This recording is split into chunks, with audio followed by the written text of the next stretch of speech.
আজকে থেকে আবারও আমাদের বাজার সদাইয়ের কোনো সিস্টেম নাই, টাকা পয়সা শেষ হয়ে গেছে। আজকে মোটামুটি চললাম, আব্বা আম্মার ওইখান থেকে খাওয়া দাওয়া করলাম।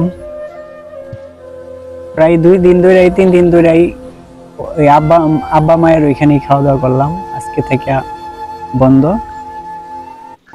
সাই ভরসা, সকল দরদীদের দোয়া ও আশীর্বাদ, সাহায্য ও সহযোগিতা কামনা করি।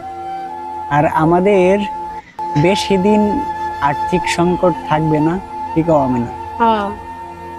কেননা আমাদের ফেসবুকে যদি আমরা ওই ডেবিট কার্ডটা সেটিং করতে পারি, যদি আপনাদের দোয়া আশীর্বাদ থাকে, সাহায্য সহযোগিতা থাকে, তাহলে আমরা ফেসবুক পেমেন্টের দ্বারাতেই চলতে পারবো। সকল দরদীরা দোয়া এবং আশীর্বাদ করবেন আমাদের প্রতি। সবাই ভালো থাকেন, সাইদয়াময় সবাইকে ভালো রাখুক। আশেপাশের অসহায় মানুষ এবং নিরীহ প্রাণীদের প্রতিও সুনজর রাখেন। সবাইকে নিয়ে ভালো থাকেন।